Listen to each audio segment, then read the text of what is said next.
Hello and welcome to the Non-Perfect Parents Club podcast. I'm Emma, a mama of 2 girls, an ex-nursery practitioner and the creator of the Non-Perfect Parents Club.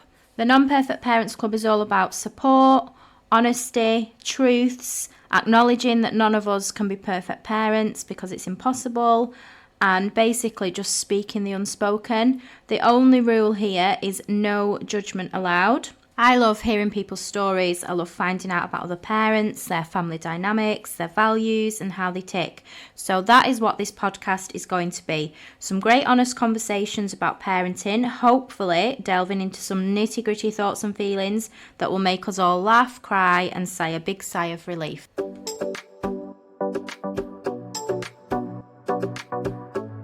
This episode is sponsored by Stingray's Swim School from 315 Health Club in Lancaster. Places are available for swimming with Stingray's Swim School at 315 Health Club in Lancaster now. With group lessons suitable for babies from 9 weeks old through to school starts and older too. And with flexible ways to pay.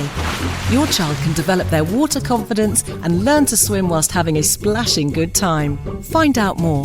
Call 237 315. Drop into 315 Caton Road, Lancaster. Or message the Stingray's 315 Swim School via Facebook.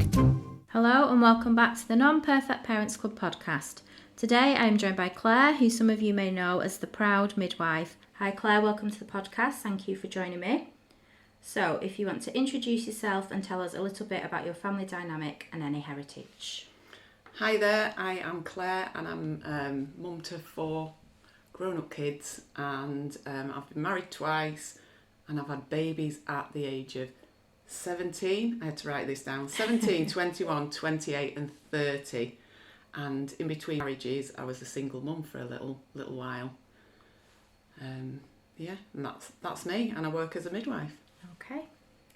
The main rule of the Non-Perfect Parents Club is no judgment allowed. Have you ever felt judged in your parenting, and can you tell us about it? I think everybody feels a little bit of judgment, but I read this question that you put on, and it always makes me think about judgment, because I learned something about judgment quite late on in life, and that is that judging people is actually human nature. It's something very, very primitive that we do. But I know what you mean when you've put no judgment is allowed, and I kind of think of it more as what we do with that judgment, because it is human nature to judge. We all do it as a primitive sort of, is this a safe environment? And I think the important thing is that we sort of keep our judgments inside, and then we recognise that we might make assumptions that might not be fair or correct, and also that we just, whatever our judgment is, to just treat people with kindness. And because often, and when you get to know them, you think, I understand why that person did that or said that or is the way that they are. And so when you realise that, I think we've all done it in the past, where you make a judgment and you realise that it wasn't really fair and it wasn't right. And so I think it's just a lesson learnt that, judgment is something that we all do, and that we can all try to be a little bit kinder. No, I agree with that massively, and I think that is why I try and cover all the topics that I do, and I always say, like, no topic is, can't be covered on the Non-Perfect Parents Club, because in my eyes, the more we talk, the more we open up, the more awareness and stuff, the less kind of judgment there is, because people have more of an understanding. I think so, and I think it's also catching yourself when you judge someone kind of unfairly. Recognise that and remind yourself that none of us are perfect. None of us, who's perfect doesn't exist, and that thinking that, okay, well, when you become perfect, maybe that's when you can start dishing out the rules and decide, because one thing that I would never say is that I've never been a perfect parent, and actually at times I've been a terrible parent, and I think it's important to live and learn and just help other people if you can, because it's hard being a mum sometimes, isn't it? It is, it's really hard. How do you feel about parenting? Good, bad? Has it changed you? Do you have any regrets? Well, yeah, I've already mentioned that I've looked back on my life and thought that was awful, and yes, I do have regrets, but at the same time I've learned by mistakes that I have made, and I think you can't, it's all right having regrets, but I think you've just got to park them and leave them and move on and not beat yourself up about them, because you can't go back in time, you can't, but I think the things that we learn about parenting, we, even if they were things that didn't go quite so well, we can learn and use that to help other people, and recognise that, yeah, I remember going through that was really hard, and this is what I did, and this is how I've changed. So one of the things, do I have any regrets? One of the things that I regret about being a very young parent and then a single parent is, because I had my first two children when I was 17 and 21, and I regret not having more fun with them, because it seemed, especially when I was single, it seemed like most of the time I was in survival mode. Get them to school on time, get them places on time, what clubs are they doing, have you made the packed lunch, have you got stuff in for the packed lunch, are they going to see their dad, are they what they doing, rather than, I mean, I always took my kids swimming because that was important to me, but just enjoying the fun part of parenting, because they're young for such a short amount of time.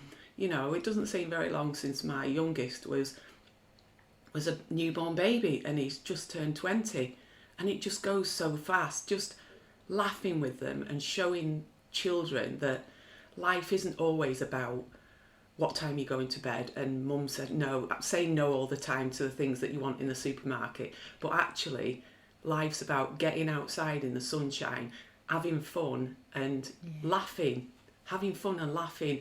And one of the things that was really important to me when I met my second husband was all of us eating round the table in an evening, and I wish I'd done that sooner, because it's the time to talk.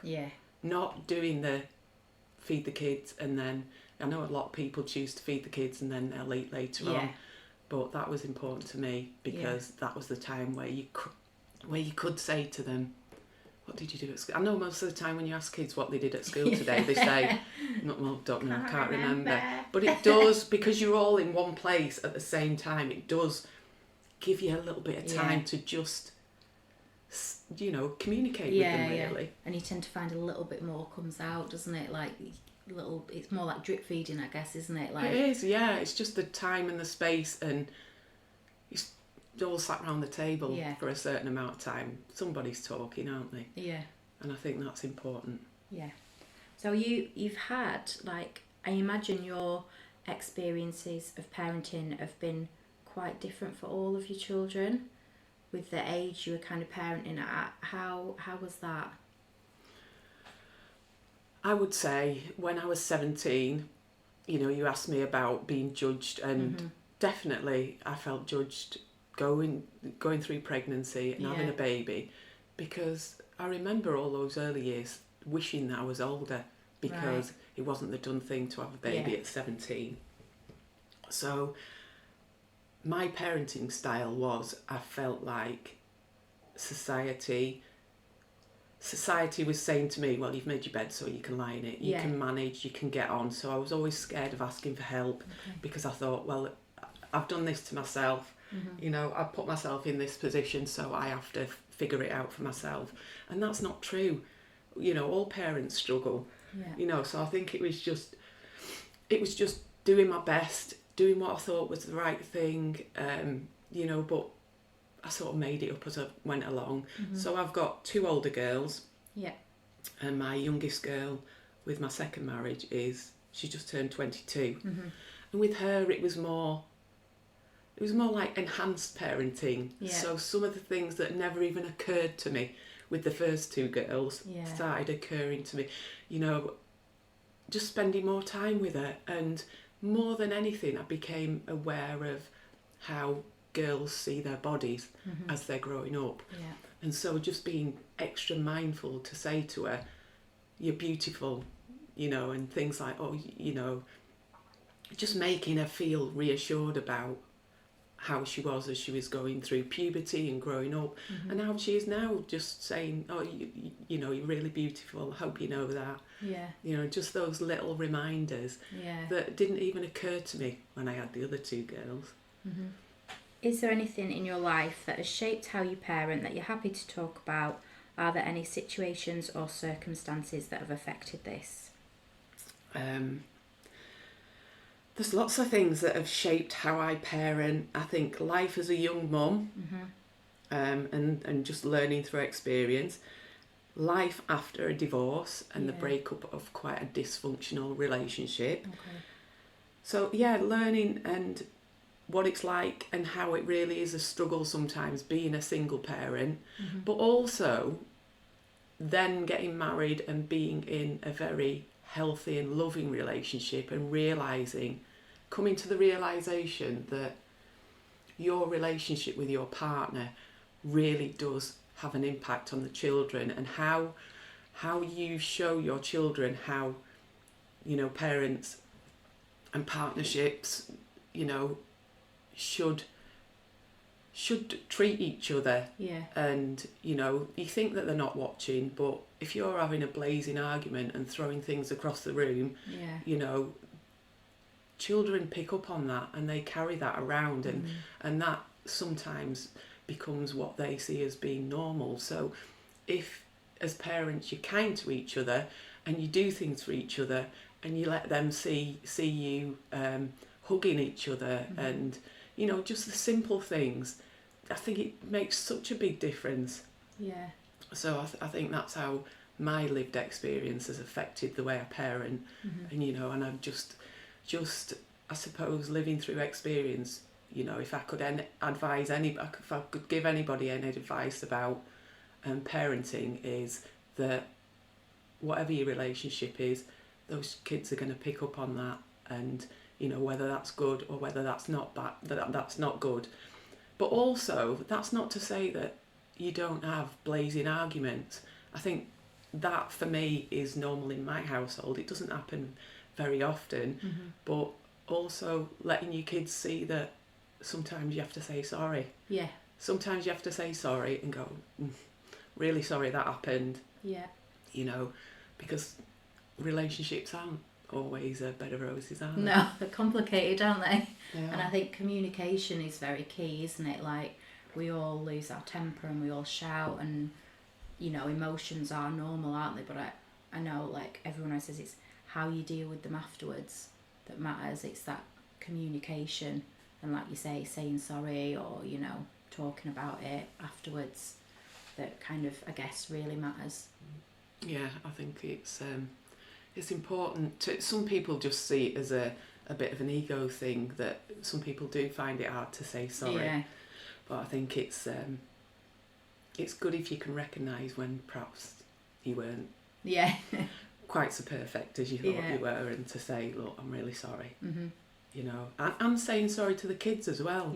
You know, because how many of us have lost our rag with the kids and just shouted a bit too loud.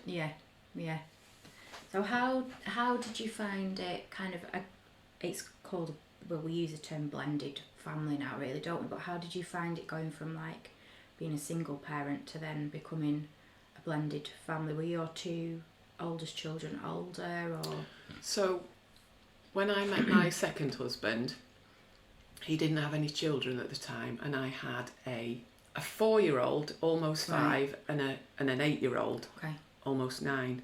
And I was super, super lucky that my husband at the time, I can't remember how old he was. I think he was about 34 when I met him.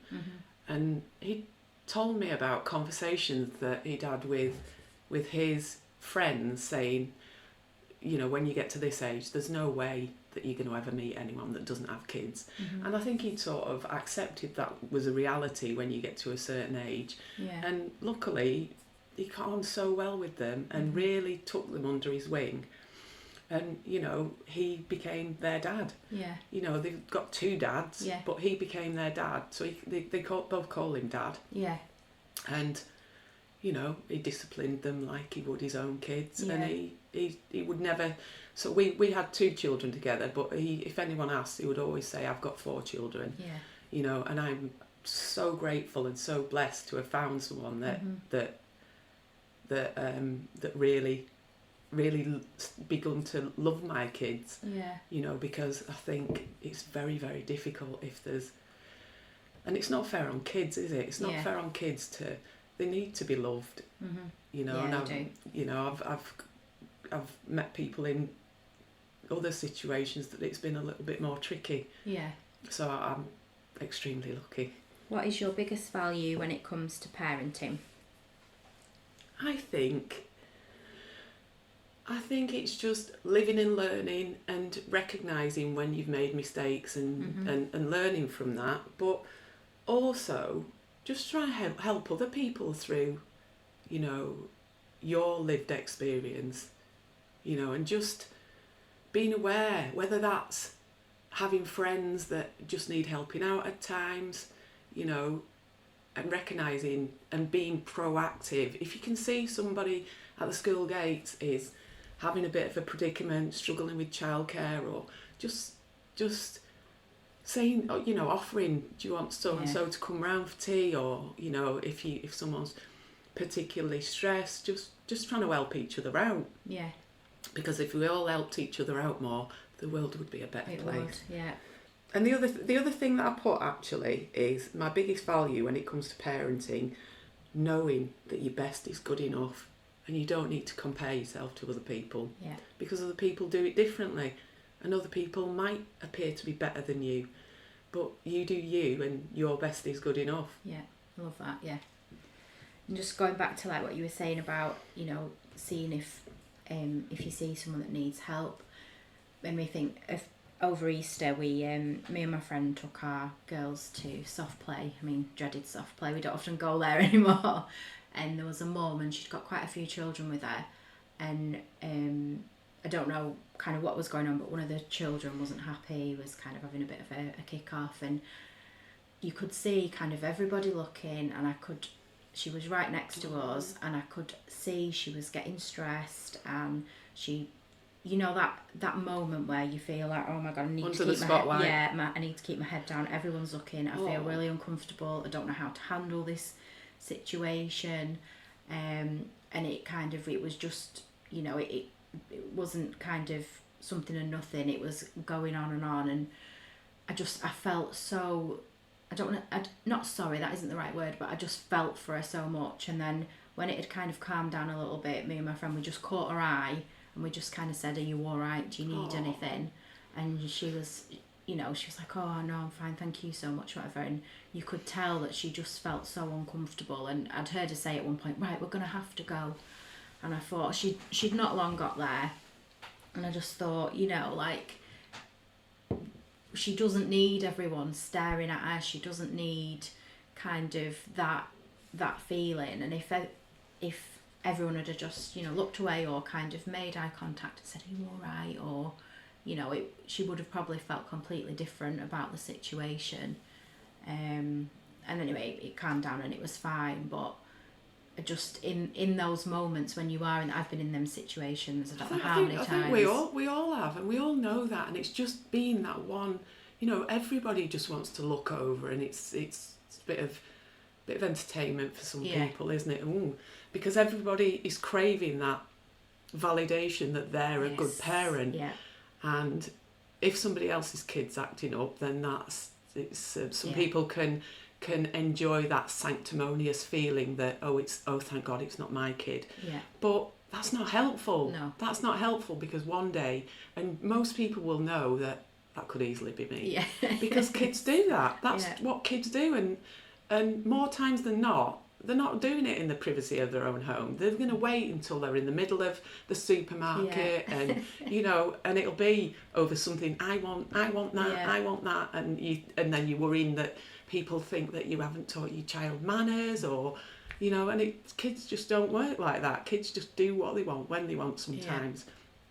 And I think you're absolutely right. If you can just make that person not feel so alone and, like you say, judged, you know, and because because your kid has a tantrum in a public place, it doesn't mean you're a bad parent. No, and they're ultimately the things that stop parents from going to certain places again. Like, I know I've spoken to I don't know how many mums, and like they're worried, a lot of the time toddler age, they're worried about going places because of toddler tantrums, or you know, the kids running about and stuff, and it's just situations that happen then are the things that prevent the parents from doing it again. And it doesn't need to be like that. Like we've just said, we've all been there. It happens to everybody.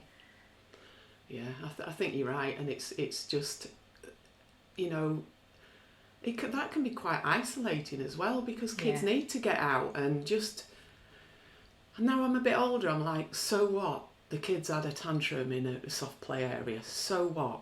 Yeah. You know. Do you think that kind of confidence comes with age? Because I've found, as I've got older as well, that I'm not really bothered by stuff like that anymore.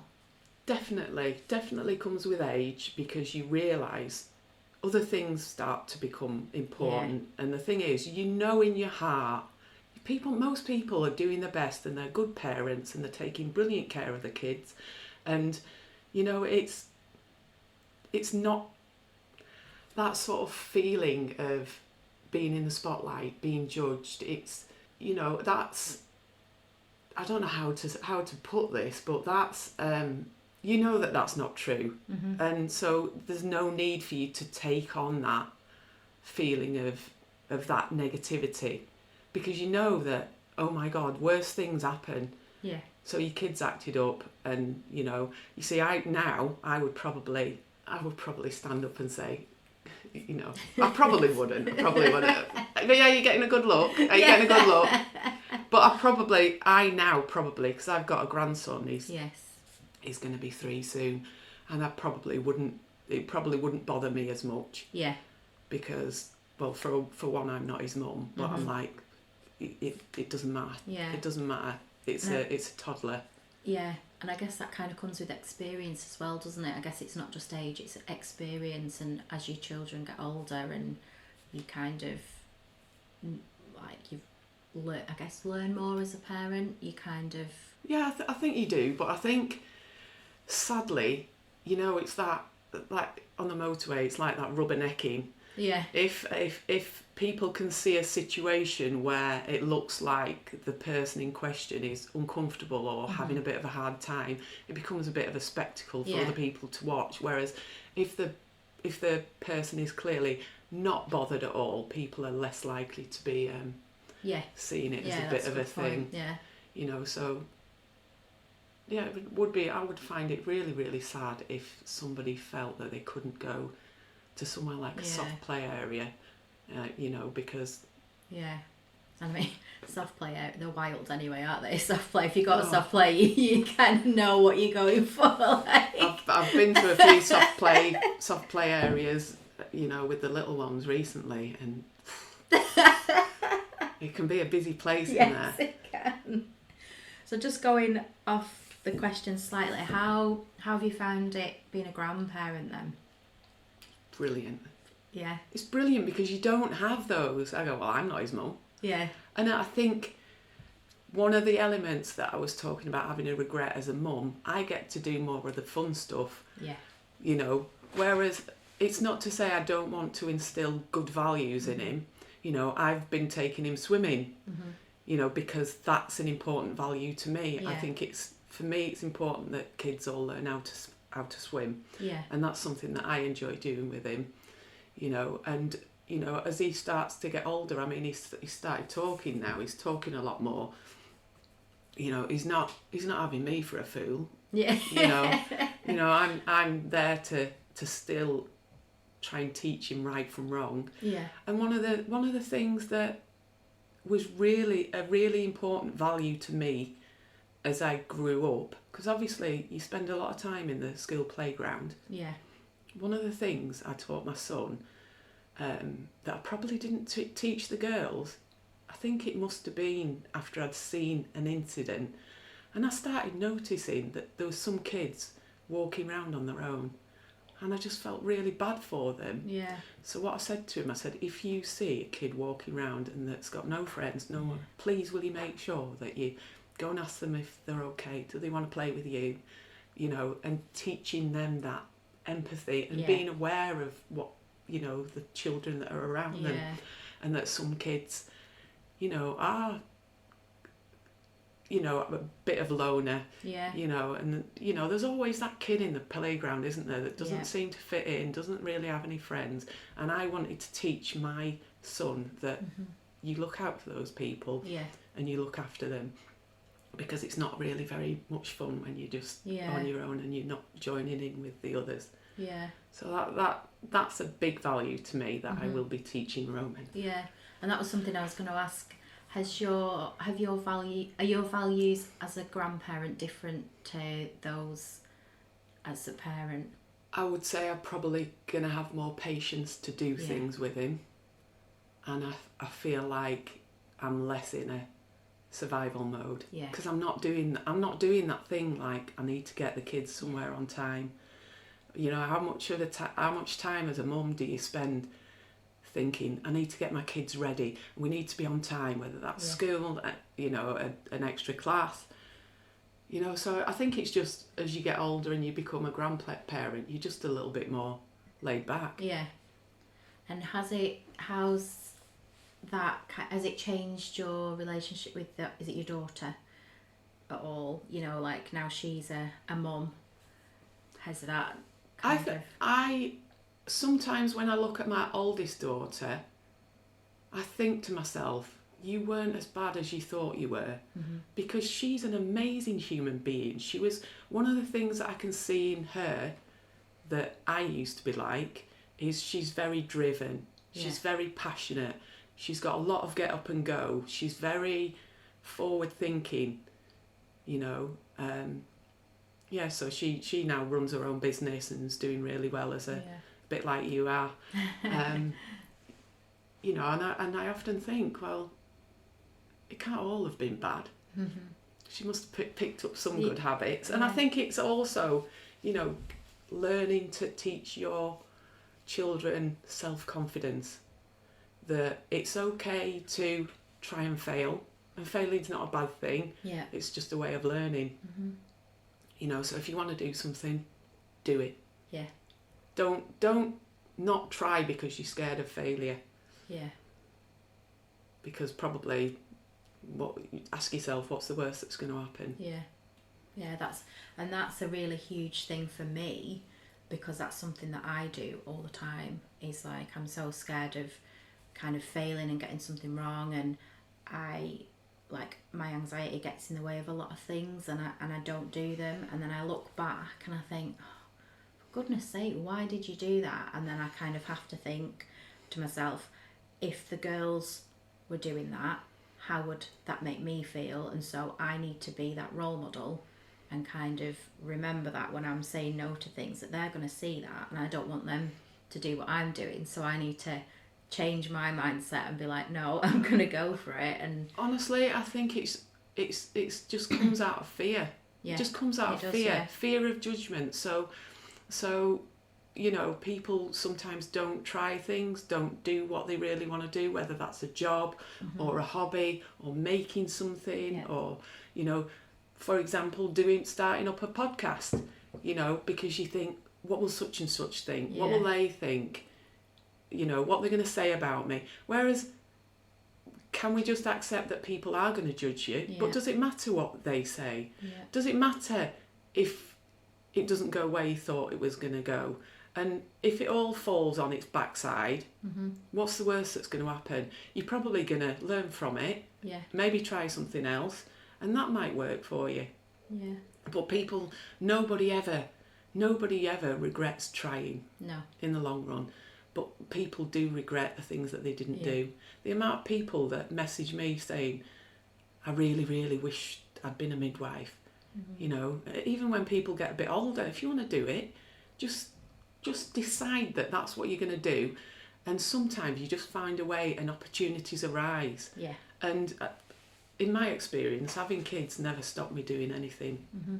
It's just sometimes finding a way Because that's another really important point. I think so many of us so often kind of put our lives on hold when we have kids because the focus becomes all about them, and that's something that I feel quite strongly as well about, is not doing that, because we can't have it all.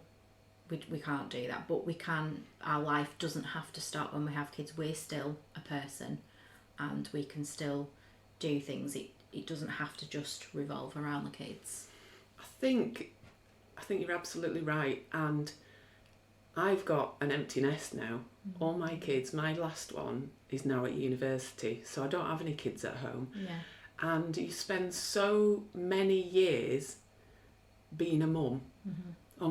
Like in the playground, such and such is mum, such and such is mum, and you go, well, actually, no, I'm Claire, you're Emma, you know, and there will become a time when the kids don't need you as much. They don't need you as much, you know, when they become independent, when they get into their teens. You know, obviously you're still going to parent them, and I'm still a parent to my 4. Yeah. But you realise that thing that you enjoy doing, you can still do it. Yeah. That thing, you are allowed to still be you. And, you know, often, sadly, people find that they get a little bit lost having kids. They just become a mum, and, you know, it might take them a long time before they find themselves again.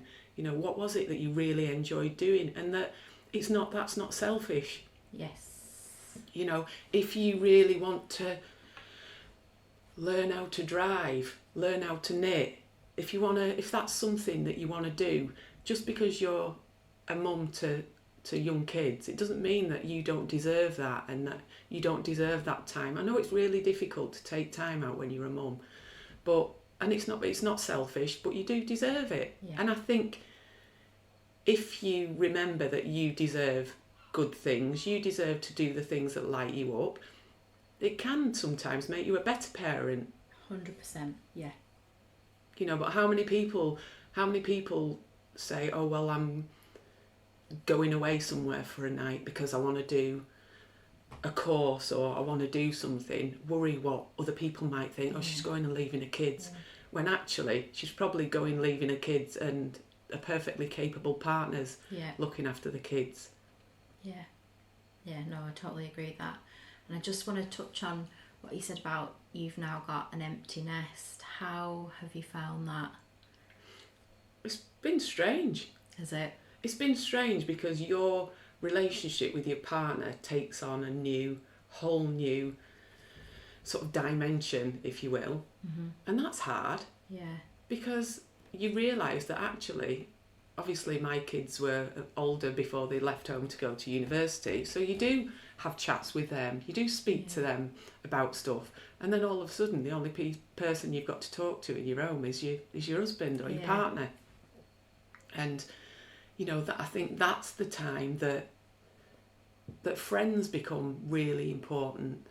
So, you know, good friends are hard to find, and some people, you know, have a lot of friends, and some people, I've only got a couple of really good friends, you know, but if you've got good friends, keep hold of them.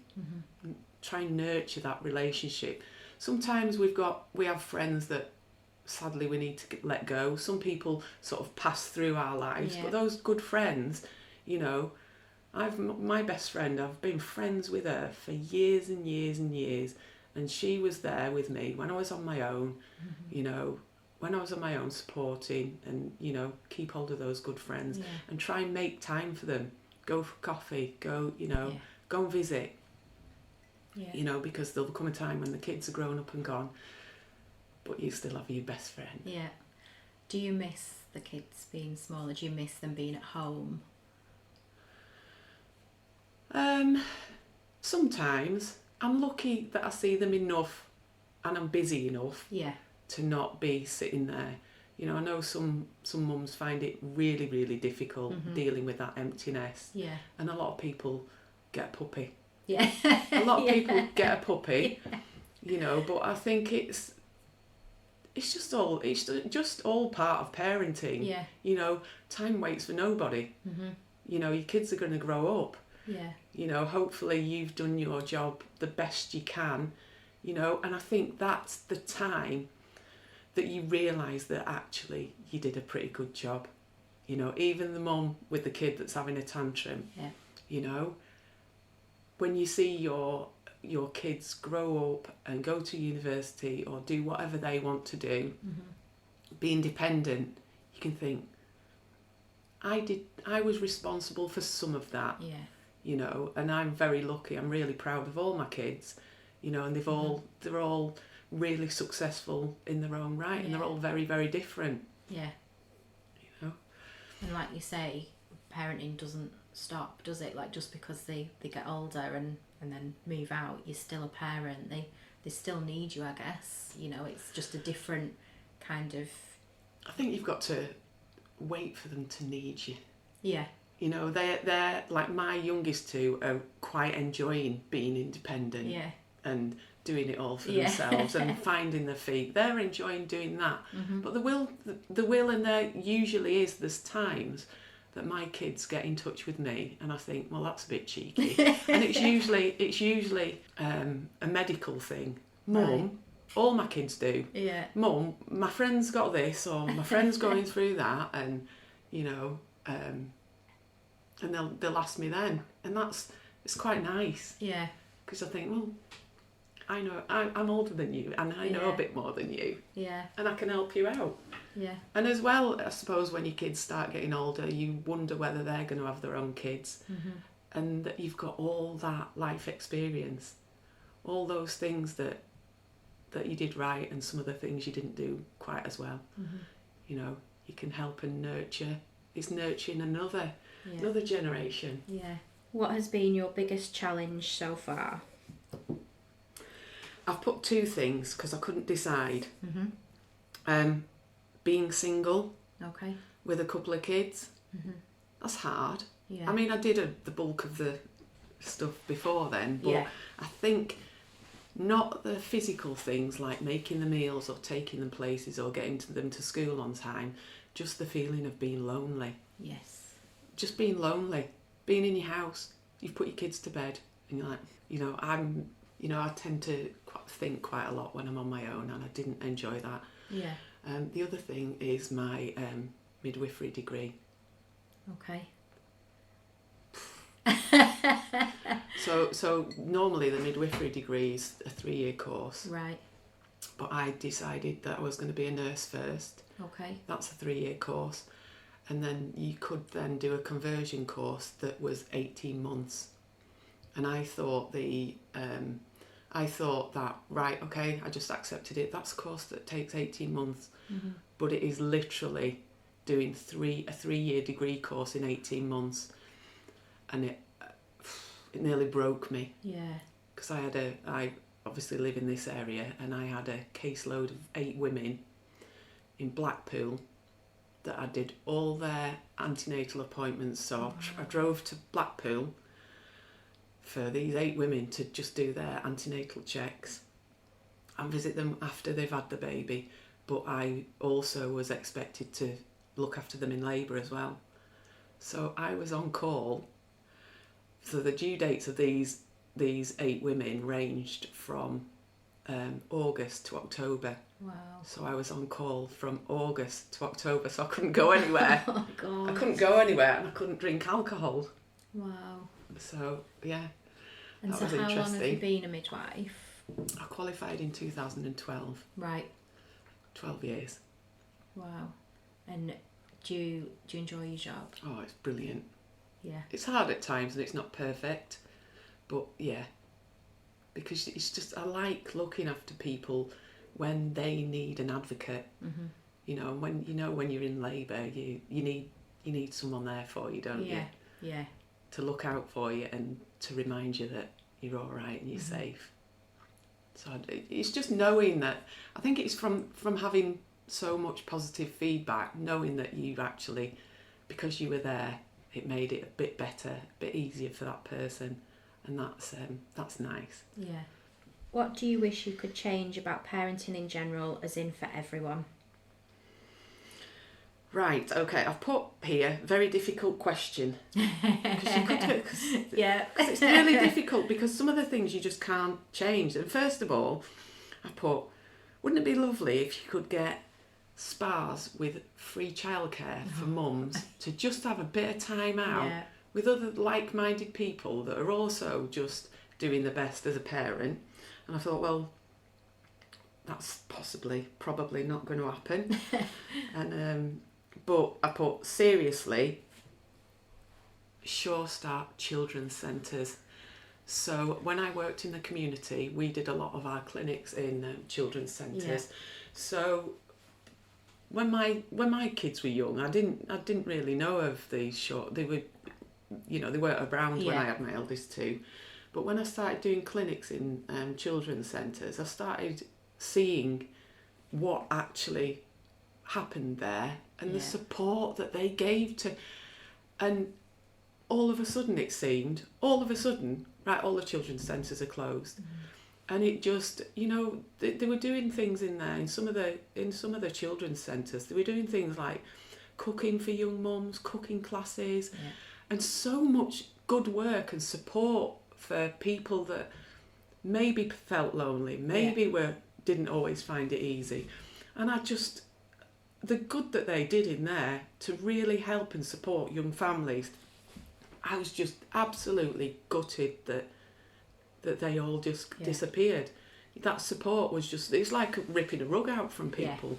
I think that's one of the worst things that happened, was the closing of Sure Start centres.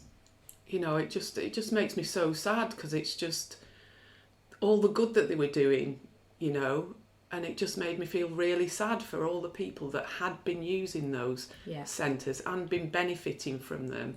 Learning some cookery skills, and it was just such a nice atmosphere.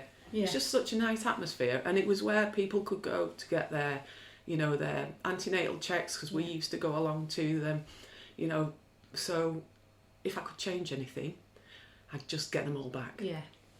And I did put something else about if I could change. And I think not getting too stressed about researching things on the internet, how to be a perfect parent, and because I've seen the stress that it can cause, and people saying, oh, I should be doing this, I should be doing that, oh, but my child, it says that and I know because I've experienced my daughter doing it, oh, well, you're supposed to do this, he should be doing this, he should be doing that, and if my kid's not doing this at this age, that means this, that and the other, and that can be really stress inducing, and there might be the majority of kids that start speaking at a certain age, or start walking, but pretty much most kids are going to start walking at some age. Who cares if it's a bit sooner or a bit later? It doesn't matter. It's not going to change. They're going to, still grow up and be fine. And it's that worry it causes. And just trust yourselves. Trust your own intuition. Often mums know best. And especially when it's their child, and know, right, is your child happy? Is your child nurtured? Is your child loved? Is your child got shelter and being fed? And if you're managing to do all those things, does, all the little bits of research about how you can be the best ever. I don't think there's any need for it. No, and I think in this kind of day and age, we can get overwhelmed with information. There is so much information now that it can just become overwhelming, and sometimes it can be quite confusing because there's so much conflicting advice, because there is no one right way. Everyone's different, every child is different, and that's why there isn't one specific way of doing anything to do with parenting. And I think you've just, like you say, you know your child best, and you've got to kind of just trust yourself. And I would kind of always say, reach out for advice if you were worried about something, but at the same time, there's what you can do is you can, for example, like I speak to loads of parents that worry because their child isn't talking yet, and they all do it in their own time. you know. But there are different things that you can do to support and encourage them, and they're kind of maybe the better things to be looking into rather than when they should be doing it and what they should be doing. There's so much like free play and fun and learning that you can be doing to promote stuff like that isn't gonna stress you out, because they're not doing this at this stage. Yeah, it's just something with this new day and age of parenting, and I'm like, well, good for you if you're, you know, looking into when your child should be talking, because when I had mine, I was like, it didn't even cross my mind, because I didn't know, you know, it's like then, because people didn't really look into things online, it just wasn't really a thing, and you didn't know there was all these things that milestones that you were supposed to be meeting. And I think there are some milestones that are important, and sometimes some children might need some extra support. But a lot of the times it doesn't matter, you know, just have fun and play, you know. And the things that I think are important is tell your children they're beautiful, work on the self-confidence, and, you know, just show them love and to be kind to other kids. And another of my passions is trying to offer children and show them good food to eat. So that for me isn't about force feeding and I, you know, trying to nurture those skills to be able to try things.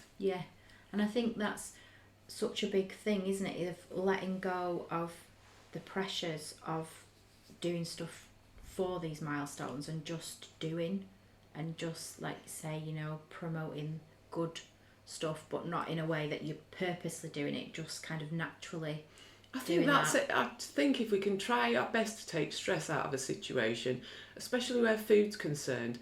I have grown up and seen a lot of kids being parented around food, and sometimes the stress has caused me stress.